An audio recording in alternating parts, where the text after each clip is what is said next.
श्री स्वामी समर्थ. मंगल दिन संकष्टीचा जयघोष व्हावा बाप्पा मोरयाचा. अंगारक चतुर्थी हा वर्षातील सर्वात मोठा असा दुर्मिळ योग आहे. तर या अंगारक चतुर्थीच्या सर्वांना मंगलमय शुभेच्छा. जी संकष्टी चतुर्थी मंगळवारी येते तिला अंगारक चतुर्थी म्हणतात. अंगारक हा मंगळ ग्रहाशी संबंधित आहे. या दिवशी गणपतीबरोबरच मंगळ ग्रहाची शांती साधण्यासाठीही उपाय केले जातात. या दिवशी गणपतीची पूजा केली तर आपल्या जीवनातील संकटे दूर होतात, आपल्या जीवनातील अडचणी दूर होतात. मंगळ दोष असेल, विवाहात अडथळे येत असतील, कोर्ट कचेरीचे प्रश्न असतील, रक्तदाब असेल किंवा काही सांसारिक अडचणी असतील तर अशा सर्व गोष्टीपासून मुक्ती मिळते.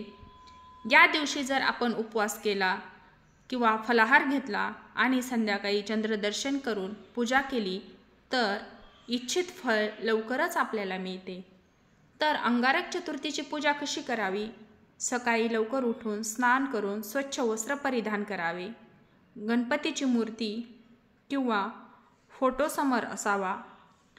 गणपतीची पूजा करावी. दुर्वा, फुले, फळे, नैवेद्य, लाडू इत्यादी गणपतीला अर्पण करावे.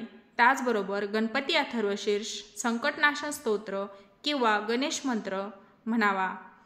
दिवसभर उपवास करावा. उपवास जमत नसेल तर फलाहार केला तरीही चालतो आणि संध्याकाळी चंद्रदर्शन करून उपवास सोडावा व गणपतीची पूजा करावी. तर या दिवशी कोणते उपाय करावेत जेणेकरून आपल्या जीवनातील अडचणी दूर होतील? तर या दिवशी असा एक मंत्र म्हणायचा आहे ज्यामुळे आपल्या जीवनातील संकटे दूर होतील. ओम अंगारकाय नमः या मंत्राचा 108 वेळा जप करायचा आहे. कोणता मंत्र म्हणायचा आहे? तर ओम अंगारकाय नमः या मंत्राचा 108 वेळा जप करायचा आहे. त्याचबरोबर एखाद्या रुग्णालयाला फळे किंवा लाल वस्त्र दान करायचे आहे किंवा रक्तदान केले तरीही चालेल. त्याचबरोबर गणेश मंदिरात दुर्वा व लाल फुले अर्पण करायची आहेत. गरजूंना मदत करायची आहे. मंगळ ग्रह शांती यंत्र किंवा अंगारक यंत्राची पूजा करायची आहे. हनुमान चालिसाचे पठण करायचे आहे. असे केल्यानेही ज्यांच्या कुंडलीमध्ये मंगळ दोष आहे तो मंगळ दोष शांत होतो. तर अंगारक चतुर्थीला जर हे उपाय केले तर आपल्या जीवनातील संकट अडचणी नक्कीच दूर होतील. कारण गणपती बाप्पा हा विघ्नहर्ता आहे, संकटनाशन आहे. त्याची जर आपण मनोभावे सेवा केली तर तो आपल्या भक्तांना नक्कीच पावतो. आणि अंगारक चतुर्थी हा वर्षातील असा सर्वात मोठा दुर्मिळ योग असल्यामुळे या दिवशी जो भक्त त्याची मनोभावे पूजा करतो त्याची तर तो नक्कीच इच्छा पूर्ण करतो, त्याच्या कृपेला तो पात्र होतो.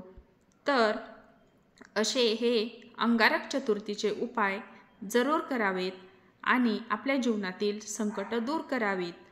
तर ही माहिती जर तुम्हाला आवडली असेल तर या चॅनलला लाईक, शेअर आणि सबस्क्राईब करा आणि अशीच नवनवीन माहिती तुमच्यापर्यंत पोहोचण्यासाठी मदत करा.